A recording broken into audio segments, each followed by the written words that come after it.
एक समय की बात है। बलपुर का राज्य जयव्रत और उसका प्रधानमंत्री सूर्यकांत दोनों ही बड़े अच्छे मित्र थे। एक दिन वे दोनों अपने शाही बाग में सैर कर रहे थे। तब राजा ने कहा, मित्र सूर्यकांत, कैसा विचित्र संयोग है कि हम दोनों एक साथ एक गुरु से शिक्षा ग्रहण की और एक ही दिन हम दोनों का विवाह भी हुआ और आज तुम्हारी पत्नी और मेरी पत्नी रानी के संतान भी होने वाली है। प्रधानमंत्री ने कहा, महाराज, इसी को कहते हैं प्रभु की लीला। उसकी लीला अपरंपार है।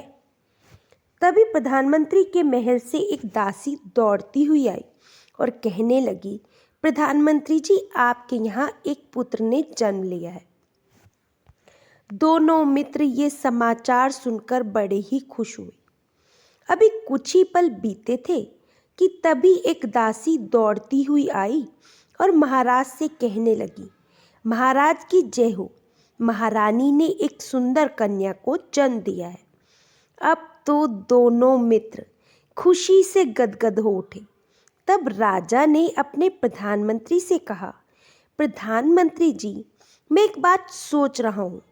आज के दिन तुम्हारे यहाँ पर पुत्र और मेरे यहाँ पर पुत्री ने जन्म लिया है। अपनी अपनी संतान के कारण हम दोनों की दोस्ती भविष्य में भी और ज़्यादा प्रागण हो सकती है। प्रधानमंत्री कहने लगा, वे कैसे महाराज? हम अभी से उन दोनों का रिश्ता पक्का कर देते हैं।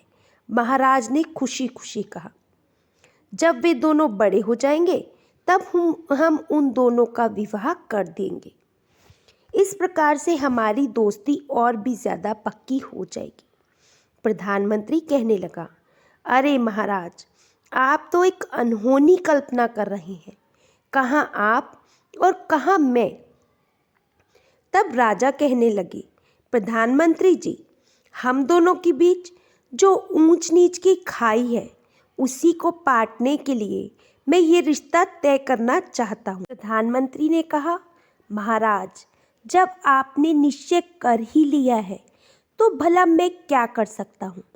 तो महाराज कहने लगी, तो फिर देरी किस बात की मित्र, हम आज ही एक समारोह आयोजित कर देते हैं और उसमें इस बात की घोषणा भी कर देंगे।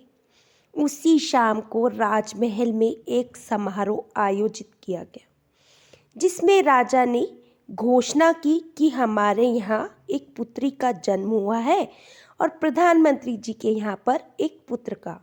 हम दोनों उन दोनों का विवाह भी निश्चित करते हैं।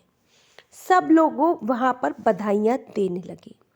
फिर राजा जयव्रत के आदेश पर राजकुमारी रत्नमाला और प्रधानमंत्री के बेटे चंद्रकांत का लालन पालन राजमहल में ही होने लगा।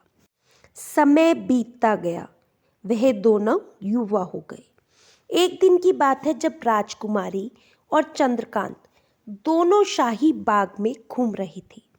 उसी वक्त पर मल्लागढ़ के राजा मलय सिंह के साथ राजा जय वह भी बाग में घूम रहे थे।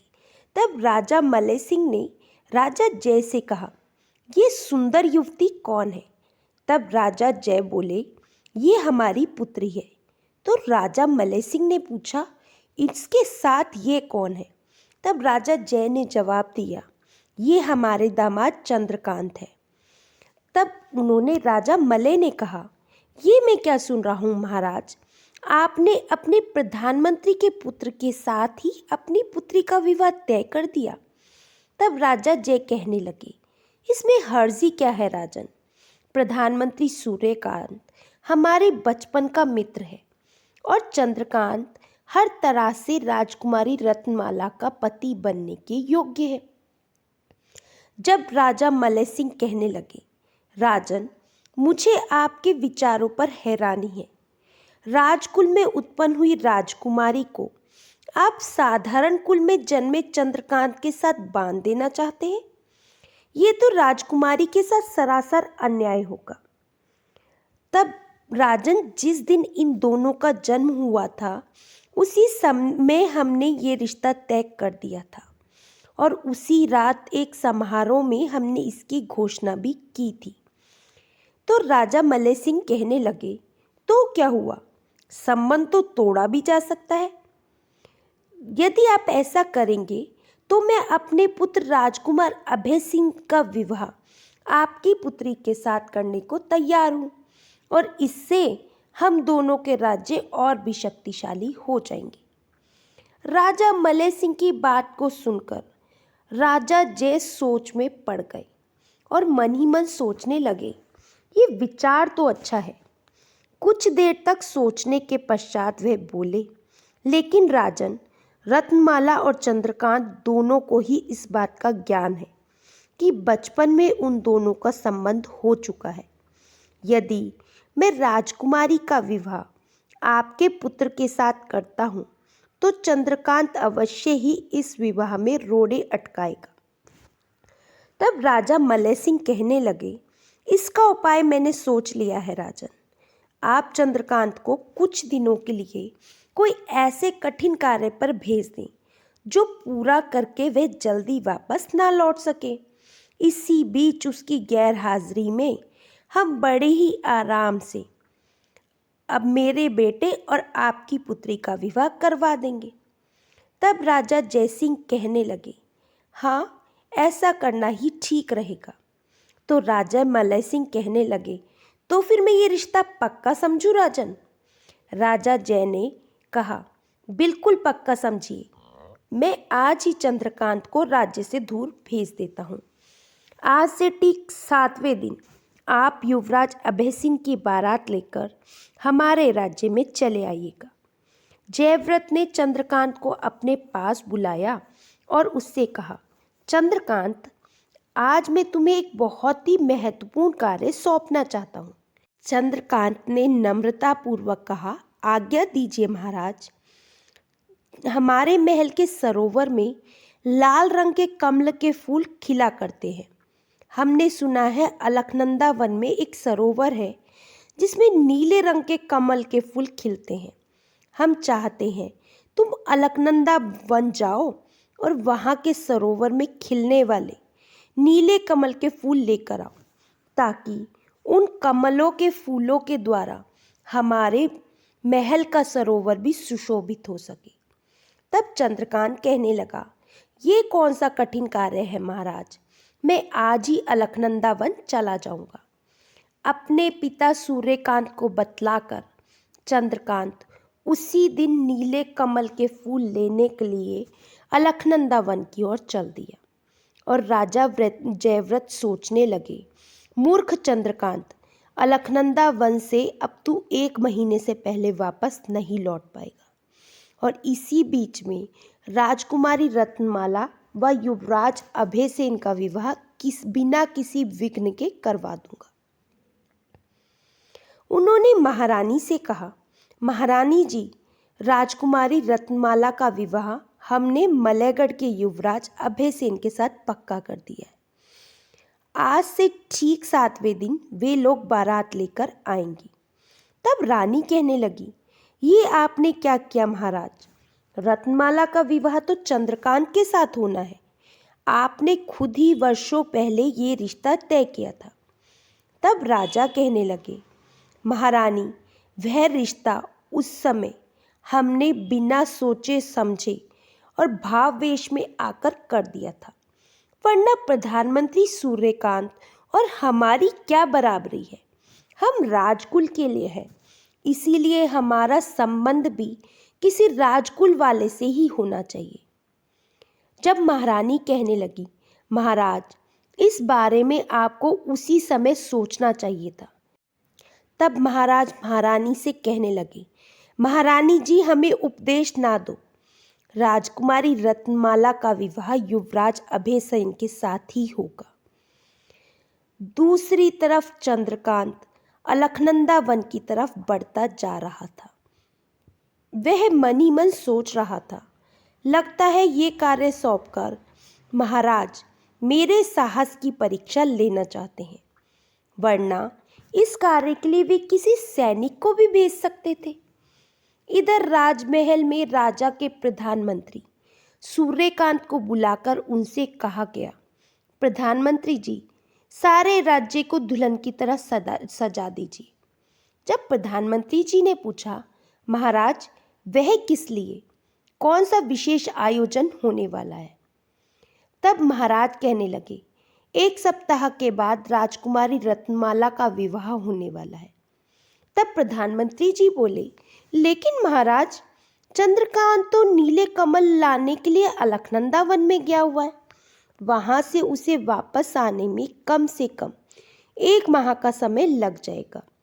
फिर ये विवाह 1 सप्ताह में कैसे हो सकता है? तब महाराज कहने लगे, ये तुमसे किसने कहा सूर्यकांत कि रत्नमाला का विवाह चंद्रकांत के साथ ही होगा? तब प्रधानमंत्री जी कहने लगे, महाराज ये आप क्या कह रहे हैं? तब राजा ने कहा, आपने बिल्कुल ठीक सुना सूर्यकांत, हम पुराना संबंध तोड़कर हम राजकुमारी रत्नमाला का विवाह मलयगढ़ के युवराज अभयसेन के साथ करने जा रहे हैं। प्रधानमंत्री कहने लगे, महाराज ये आप ठीक नहीं कर रहे हैं, लोग सुनेंगे तो क्या कहेंगे? राजा कहने लगे, हमें किसी का डर नहीं है, हमें जो ठीक लगेगा हम वही करेंगे। प्रधानमंत्री कहने लगे, महाराज लगता है आपका विवेक खो चुका है और उसे जगाने के लिए मैं अब कल भरे दरबार में आपसे बात करूंगा। शायद दरबारियों और मंत्रियों के सामने आपको वर्षों पहले की गई घोषणा याद आ जाए। ये सुनकर राजा को क्रोध आ गया और उसने अपनी तलवार निकालते हुए कहा, तुम मुझे भरे दरबार में अपमानित करोगे? तुम्हारी इतनी हिम्मत? राजा ने अगले ही पल प्रधानमंत्री पर तलवार का एक भरपूर वार कर दिया और एक ही वार से प्रधानमंत्री लहूलुहान हो गया और उसकी मृत्यु हो गई। उसके बाद जयव्रत के आदेश पर सारे राज्य को दुल्हन की तरह सजाया गया। जब रत्नमाला को सारी बात का पता चला तो वे बुरी तरह से बिफर उठी और अपने पिता से बोली, नहीं पिताजी महाराज, मैं अभयसेन के साथ विवाह कभी नहीं करूंगी। मेरा विवाह होगा तो सिर्फ चंद्रकांत से होगा। रत्नमाला, ऐसा करने के लिए तुम्हें मेरी लाश के ऊपर से गुजरना होगा। अब ये तुम्हारे ऊपर है कि तुम्हें अपना पिता प्यारा है या चंद्रकांत।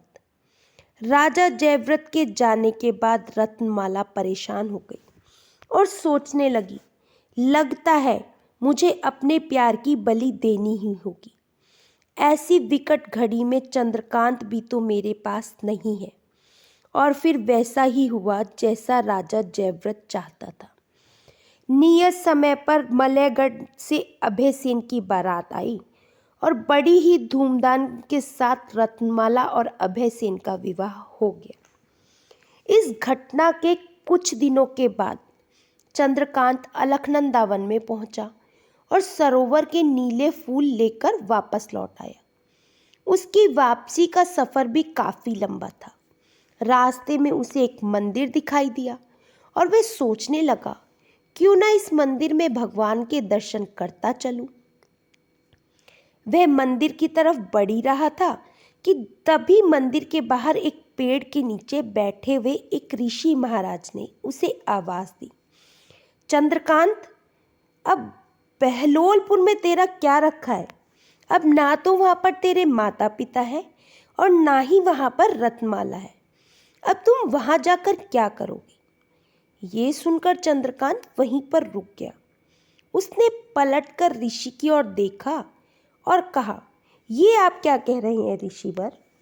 ऋषिवर ने कहा, मैं ठीक कह रहा हूँ बेटा, मैंने अपनी दिव्य दृष्टि से देख लिया है।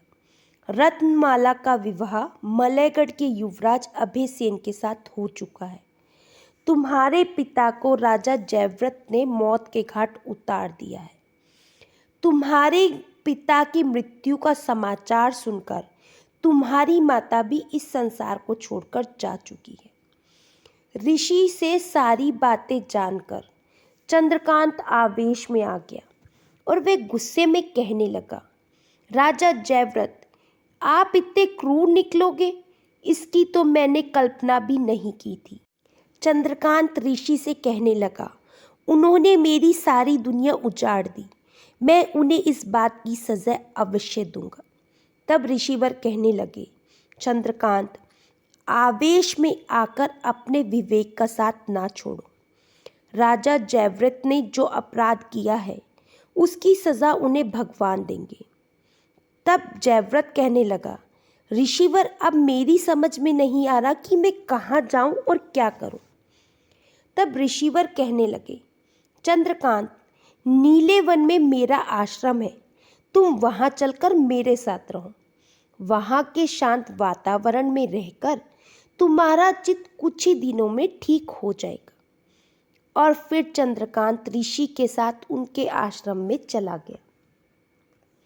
ऋषि उसे रोज ज्ञान की बातें बताते और उसका ध्यान रत्नमाला और उसके माता पिता की दुखद मृत्यु की घटना की ओर से हटाने का प्रयास करते, परंतु चंद्रकांत पर उसकी बातों का असर नहीं हो रहा था।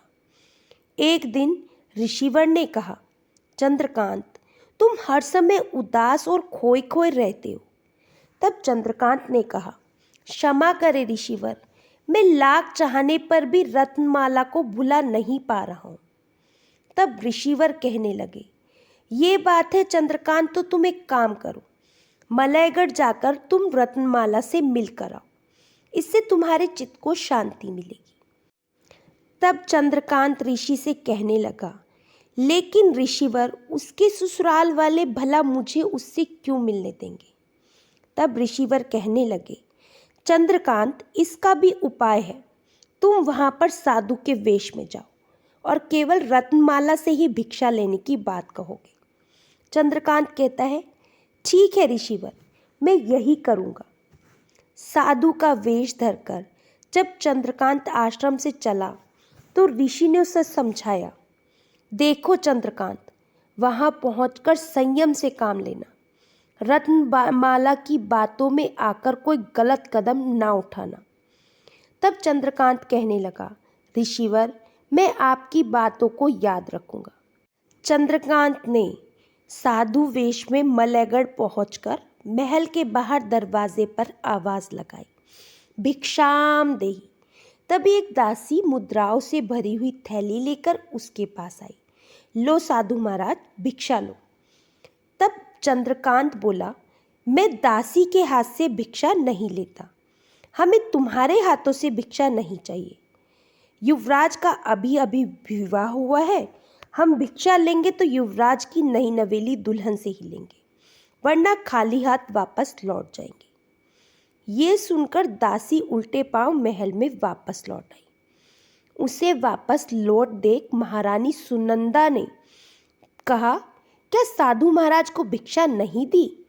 तब दासी बोली, महारानी जी बड़ा ही विचित्र साधु है, वह कहता है भिक्षा लेगा तो केवल युवराज अभयसेन की नई नवेली दुल्हन से ही लेगा। तो महारानी कहने लगी, अच्छा, साधु ने ऐसा कहा, लगता है बहू रत्नमाला से भिक्षा लेकर साधु उन्हें कोई आशीर्वाद देना चाहता है। उसने दासी से कहा, दासी, तू साधु को महल के बाग में ठहरा करा, मैं रत्नमाला को उसके पास भिक्षा लेकर भेजती हूँ।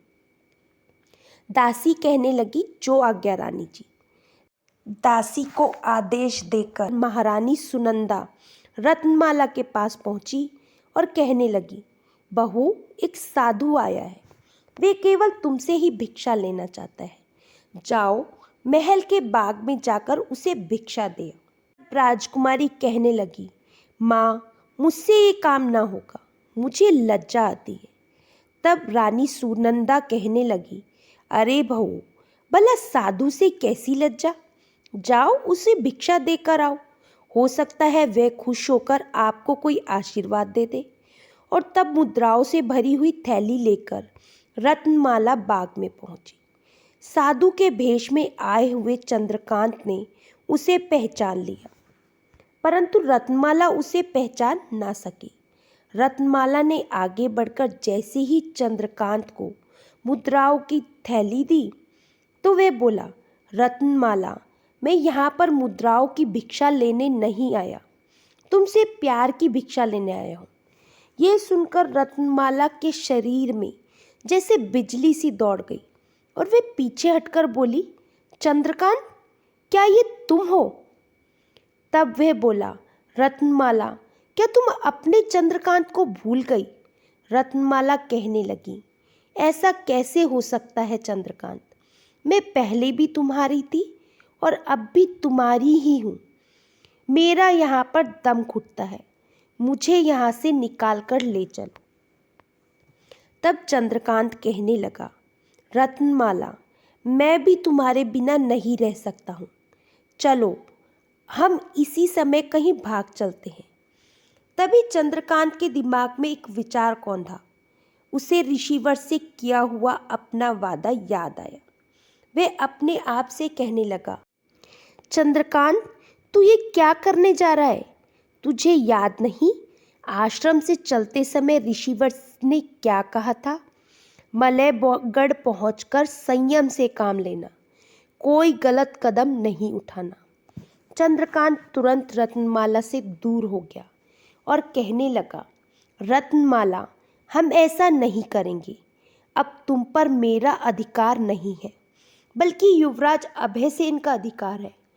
तुम महल में वापस लौट जाओ।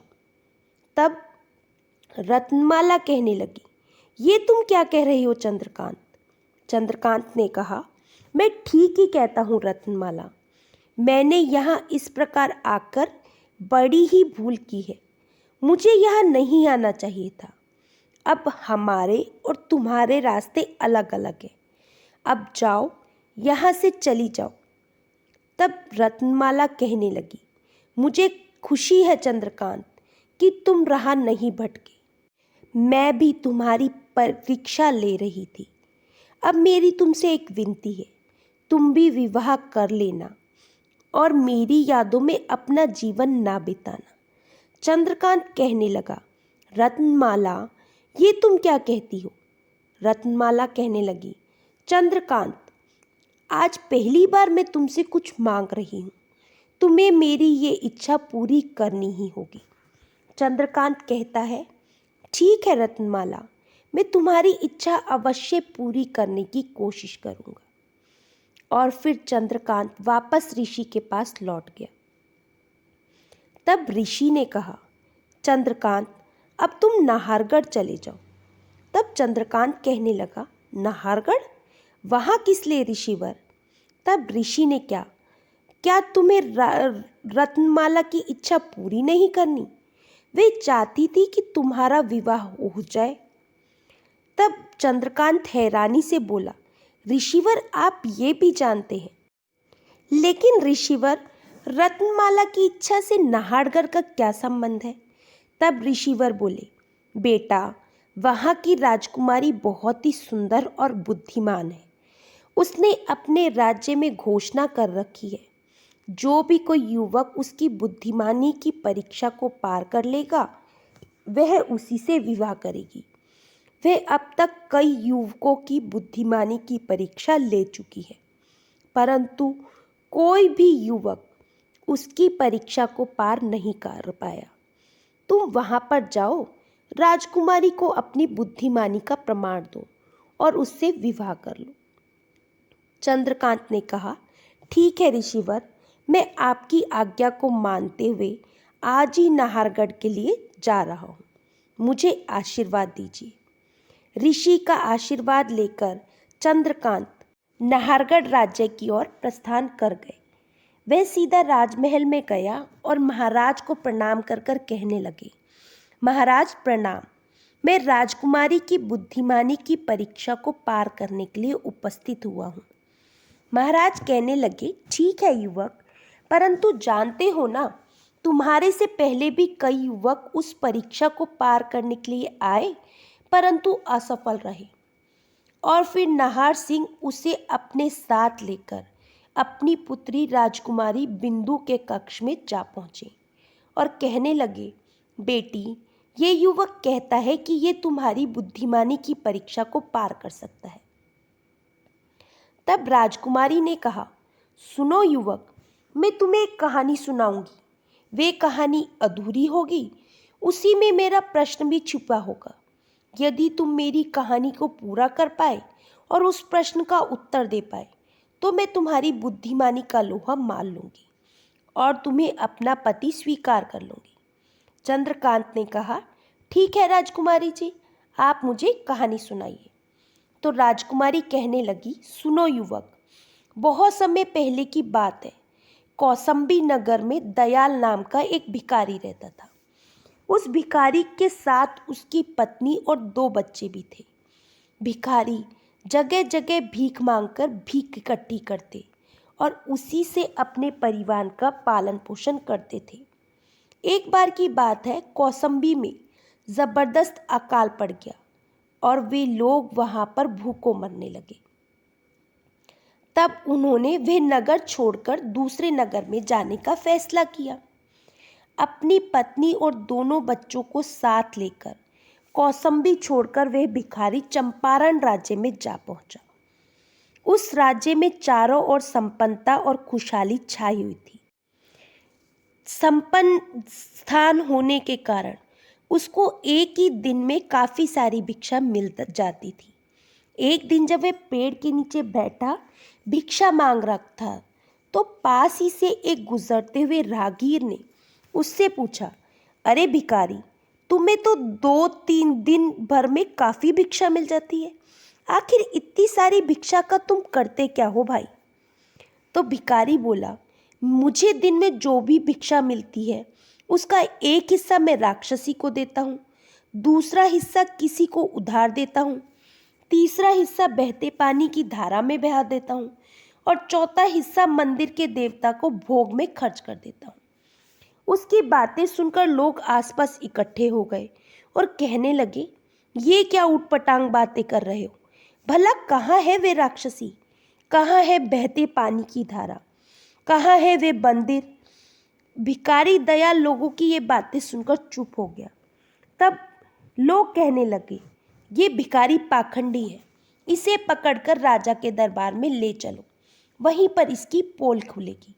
लोग उसे पकड़कर चंपारण के राजा के दरबार में पहुंच गए। राजा ने पूछा, कौन है ये और तुम लोग इसे यहाँ पर क्यों लाए हो?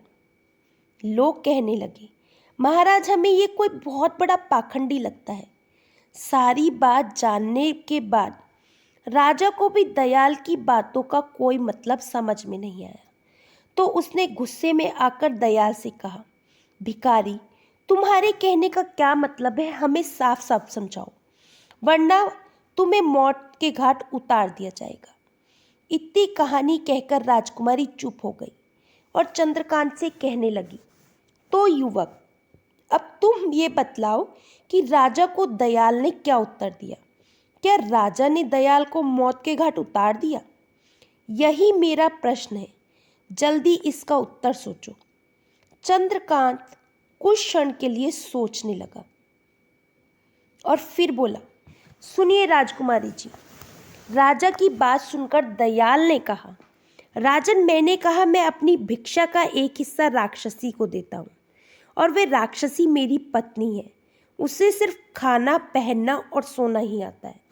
दिन भर कोई काम नहीं करती राजन। उधार मैं अपने बेटे को देता हूँ, अभी वे छोटा है, अपने हाथ पैर चलाकर उसे खिलाता हूँ। जब मेरे हाथ पैर थक जाएंगे और वे जवान हो जाएगा तब वे मुझे कमाकर खिलाएगा, इसे मैं उधार देना कहता हूँ। राजन, लड़की भी है भीख का तीसरा हिस्सा, वही खा जाती है।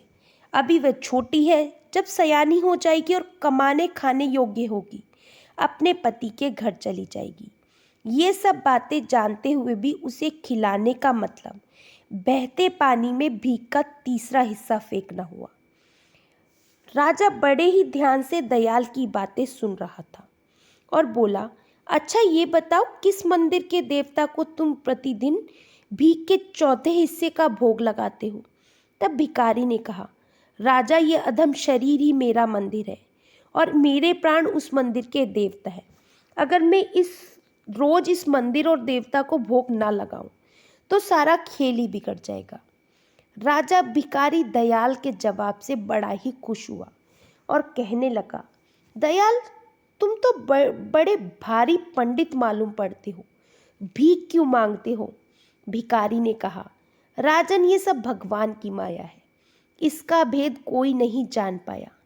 इसके राज्य में पंडित भिखारी होता है और मूर्ख धनी होता है। उसके राज में बगुला सफ़ेद रंग का होता है और कोयल काली। उसके राज में पेड़ों में छोटे छोटे फल लगते हैं और बेलों में बड़े बड़े फल लगते हैं।